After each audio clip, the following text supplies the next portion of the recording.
नमस्कार मित्रांनो, मी प्राध्यापक फिरके GS college of commerce Wardha तुम्हा सगळ्यांचं या व्हिडिओमध्ये स्वागत करत आहोत. मित्रांनो, आज आपण या व्हिडिओमध्ये BCom फायनल इयर सेमिस्टर 6चं बजेट अँड बजेटरी कंट्रोलचा टाईप नंबर 2 कॅश बजेट बघा. कॅश बजेट याला आपण रोकड अंदाजपत्रक असंही म्हणतो. मूळतः कॅश बजेट हा अल्प मुदतीमध्ये मोडतो. फ्लेक्सिबल बजेट हा वर्षाकरता बनवायचा असायचा, परंतु कॅश बजेट हा एका वर्षाच्या आतमध्ये 3 महिन्याकरता, 4 महिन्याकरता, 2 महिन्याकरता, 6 महिन्याकरता बनवला जातो.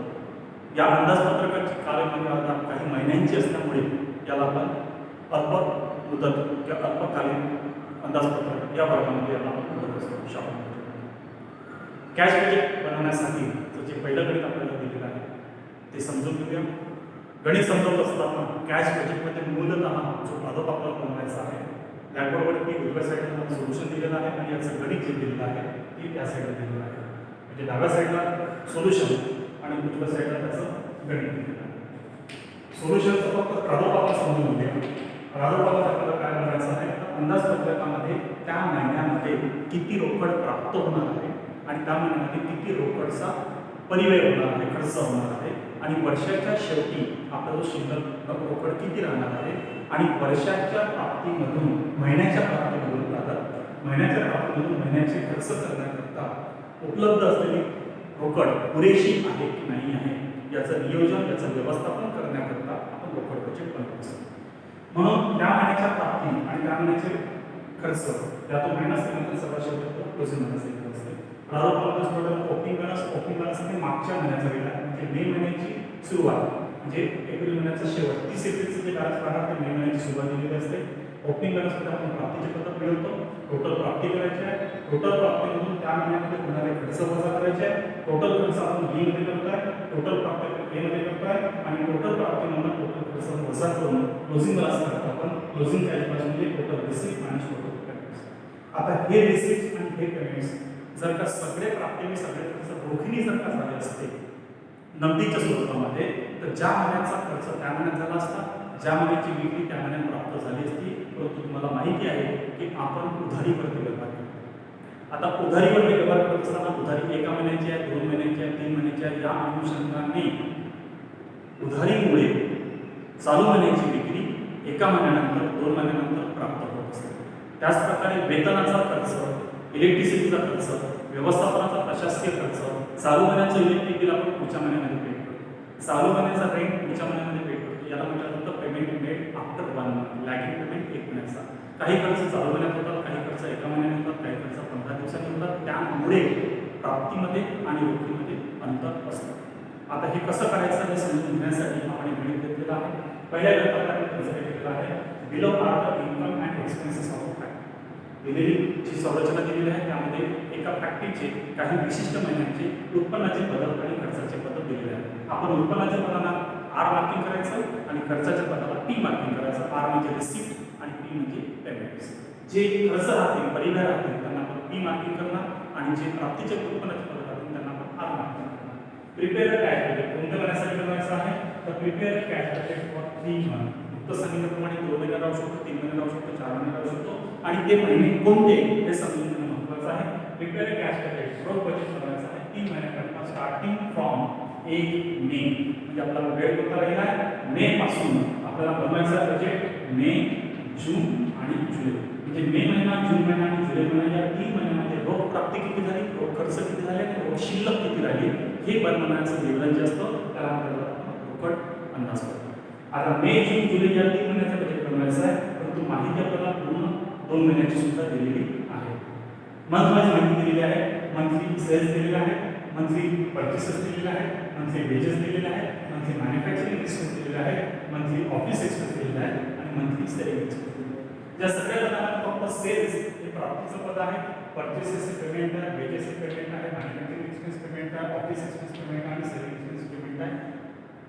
विक्री व्यतिरिक्त सगळे पद पेमेंटचे आहेत, खर्चाचे आहेत. विक्रीचं पद प्राप्तीमध्ये रिसिप्टमध्ये आलेलं आहे आणि बाकी पेमेंटचं पद पूर्ण पेमेंट्समध्ये आहे. आता यांची विक्री आणि पेमेंटचा मोड किती आहे, क्रेडिट पिरियड किती आहे, उधारी किती महिन्याची आहे त्याचे मुद्दे दिलेले आहेत. Point number 1 credit period allowed to customer, ग्राहकांना म्हणजे विक्री झाल्यानंतर प्राप्ती credit period allowed to customer 1 month, म्हणजे सेल्स साठी क्रेडिट कितीचा आहे 1 मंथ साठी. R1 केलेला म्हणजे रिसिप्ट्स आहे आफ्टर 1 मंथ, समजण्यासाठी कोणता घेतला 1 महिना. Credit period allowed by supplier 2 month, जे आपले मटेरियल सामग्री त्यांच्याकडे विकत घेतलेली आहे, त्यांनी आपल्याला माल पुरवलेला आहे, त्या सप्लायरने आपल्याला क्रेडिट किती दिलेली आहे, उधारी किती महिन्याची दिलेली आहे 2 महिन्याची आहे, म्हणजे खरेदी झाल्यानंतर त्याचा पेमेंट 2 महिन्याच्या नंतर करायचा आहे. क्रेडिट पिरियड टू सप्लायर हा परचेस से रिलेटेड असतो, म्हणून परचेसचा पेमेंट किती महिन्यात करायचा आहे 2 महिन्यांच्या नंतर. Like payment of manufacturing expenses half month, म्हणजे अर्धा खर्च त्याच महिन्यामध्ये पेड होईल आणि अर्धा खर्च पुढच्या महिन्यामध्ये पेड होईल. 15 दिवस किंवा हाफ मंथ म्हणण्यामध्ये होतं. लॅगिंग पेमेंट म्हणजे डिले, उधारी. डिले किती आहे, delay in payment of manufacturing expenses half month, half मंथचं उधारी आहे, त्याचा अर्थ 50% अर्धा खर्च त्याच महिन्यात पेड केलेला आहे आणि अर्धा खर्च पुढच्या महिन्यात. Lagging payment of all other expenses 1 month, all other expenses म्हणजे मॅन्युफॅक्चरिंगचे benefit wages 1 month, office expense 1 month आणि सेलिंग एक्सपेन्स याचा सुद्धा काय आहे 1 मंथ. त्याचा खर्च 1 महिन्याने पेड केलेला आहे, म्हणजे मार्च एप्रिलमध्ये पेड होती, एप्रिलचं मे मध्ये पेमेंट होईल, मेचं जून मध्ये पेमेंट होईल. आपल्याला पेमेंट मे जून जुलैमध्ये करायचं आहे, म्हणजे मे महिन्यामध्ये एप्रिलचा पेमेंट होईल, जून महिन्यामध्ये मेचं पेमेंट होईल आणि जुलै महिन्यामध्ये जूनचं पेमेंट होईल. या प्रकारे त्याची साखळी आपल्याला बनवावं लागेल. ओपनिंग कॅश बॅलन्स 8000 रुपये आहे, ओपनिंग कॅश बॅलन्स आम्हाला ओपनिंगला द्यायचा 8000 रुपये आणि ॲडव्हान्स टॅक्स पेबल काही खर्च असे आहेत जे दर महिन्यामध्ये समान नाही आहे. तक्त्यामध्ये दिलेले खर्च म्हणतात दर महिन्याला होऊन राहिलेले आहे, परंतु काही खर्च जे पुंजीगत खर्च राहतील कॅपिटल स्वरूपाचे राहतील, कॅपिटल प्राप्ती आणि कॅपिटल खर्च काही विशिष्ट महिन्यामध्ये होते, त्या विशिष्ट महिन्यामध्ये त्याची नोंद घ्यायची आहे. ॲडव्हान्स टॅक्स पेबल म्हणजे पेमेंटमध्ये जाईल, कुठल्या महिन्यामध्ये जून महिन्यामध्ये 8000 रुपये, म्हणजे मे मध्ये येणार नाही, जून मध्ये येईल 8000 पेमेंट करूया. पहिला आपला कन्सिडर करतोय ओपनिंग कॅश बॅलन्स आपण 8000 केलेला आहे. सुरुवातीला आपण करतो सेल्सची प्राप्ती कशी होणार आहे, एका महिन्याच्या नंतर सेल्सची प्राप्ती होते. आपल्याला मे महिन्यामध्ये प्राप्ती कन्सिडर करायची आहे, म्हणजे मे महिन्यामध्ये किती प्राप्ती होईल एप्रिलची आपल्याला सुरुवात करायचं आहे. एप्रिलचा विक्री मे मध्ये पेड होईल, मेची विक्री जून मध्ये पेड होईल आणि जूनची विक्री आपल्याला जुलैमध्ये प्राप्त होणार. म्हणून सुरुवात करून करायची आहे मे महिन्याकरता एप्रिल पासून सुरुवात करायची, म्हणून रक्कम देणार आपण 62,000, 64,000 आणि 58,000 पुढच्या महिन्यामध्ये प्राप्त होत आहे. पुढचा महिना मे मध्ये, म्हणजे मे मध्ये प्राप्ती कुठली होणार मागच्या महिन्याची, म्हणजे ही रक्कम कुठली घेतली आपण एप्रिल महिन्याची. म्हणून सुरुवात करताय एप्रिलचं विक्री मे मध्ये प्राप्त झाली, मेची विक्री जून मध्ये प्राप्त झाली, जूनची विक्री जुलैमध्ये प्राप्त झाली, म्हणून कंसात दिलेला आहे आफ्टर 1 मंथ रक्कम घेतली 62,000, 64,000. तदनंतर परचेसेसचं पेमेंट, परचेसचं पेमेंट किती आहे, सप्लायरने 2 महिन्याची मुदत दिलेली आहे, म्हणजे खरेदीची पेमेंट भुगतान 2 महिन्याच्या नंतर करत आहोत. पहिला पेमेंट आपल्याला करायचा आहे परचेसेसचं मे महिन्यामध्ये, म्हणजे मे महिन्यामध्ये आपण मेची रक्कम पेड करणार नाही आहे, मे महिन्यामध्ये 2 महिने पूर्वी खरेदी केलेली रक्कम आपण पेड करणार आहोत. मेच्या 2 महिने, 1 महिना आधी म्हणजे एप्रिल, 2 महिने आधी म्हणजे मार्च, म्हणजे आपल्याला इथे परचेसेसचं पेमेंट करत असताना एप्रिल पासून सुरुवात करावं लागेल. पहिलं पेमेंट 36,000, दुसरं 38,000, तिसरं 33,000, 36,000, 38,000, 33,000, 2 महिन्यानंतर पेमेंट केलं. वेजेस अदर एक्सपेन्सेस मध्ये आहे, 1 महिन्याच्या नंतर पेड केलेला आहे.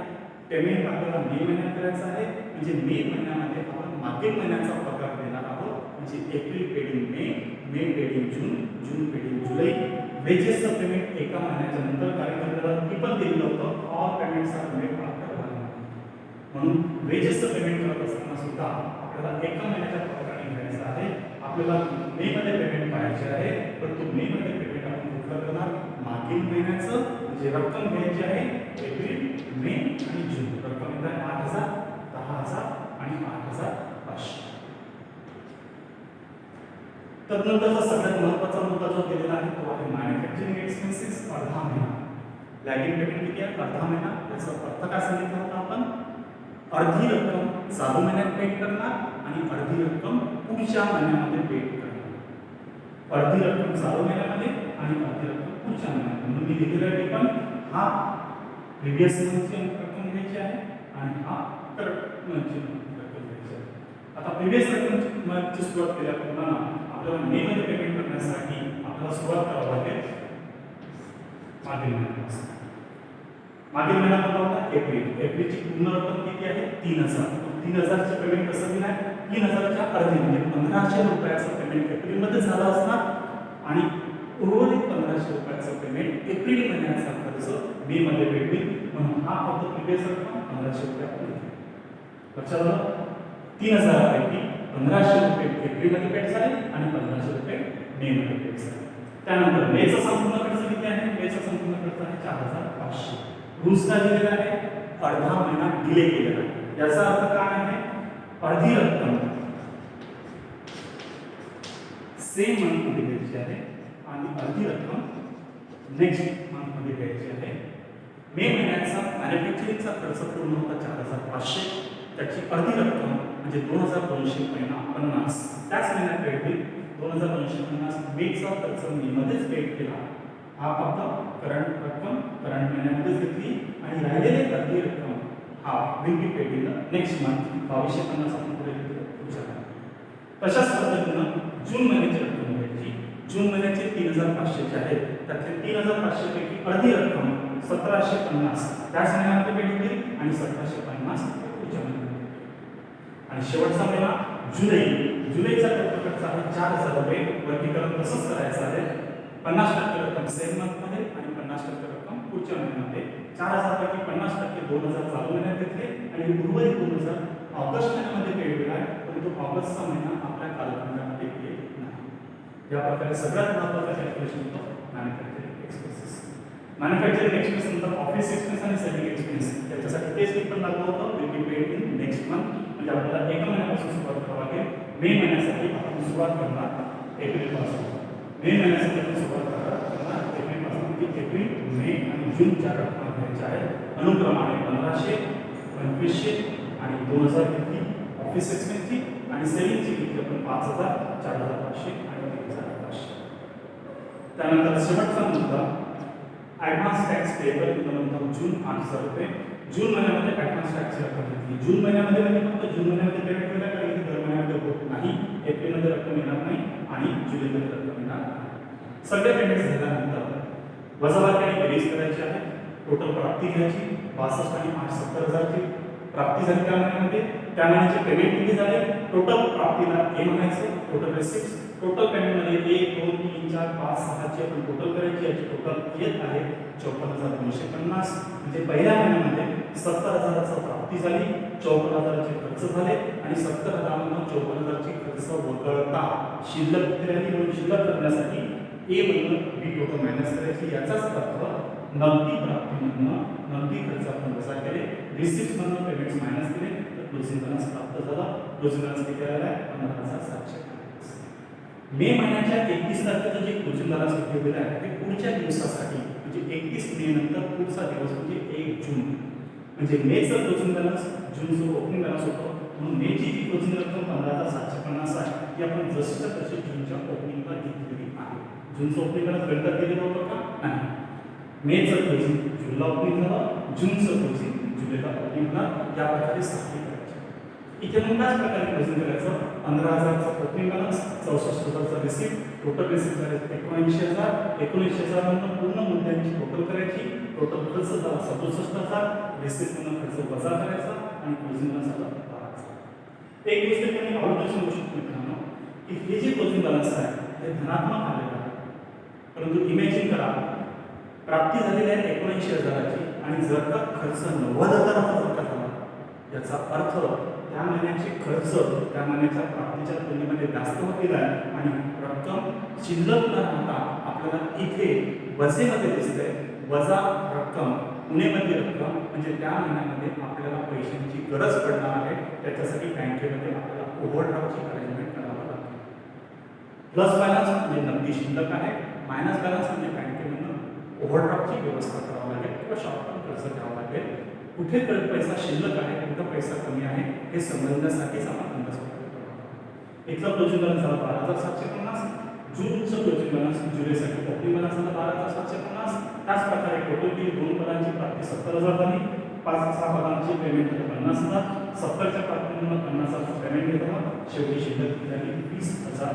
या प्रकारे अंदाजे प्राप्ती किती होणार, अंदाजे खर्च किती राहणार आणि अंदाजे क्लोजिंग बॅलन्स किती आहे, हे क्लोजिंग कॅश बॅलन्स आपल्या मर्यादेमध्ये आहे की नाही आहे. मर्यादेपेक्षा कमी असतं तर उचल करण्याची व्यवस्था करा, कर्ज घेण्याची व्यवस्था करा.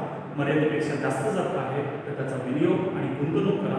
असे निर्णय घेण्यासाठी हे रोख अंदाजपत्रक आपल्याला कामी पडतं. हा आपला आजचा पहिला व्हिडिओ आणि पहिलं गणित झालं होतं. पुन्हा भेटूया पुढच्या व्हिडिओमध्ये. तोपर्यंत प्रॅक्टिस करा, सुरक्षित राहा, स्वतःची काळजी. धन्यवाद.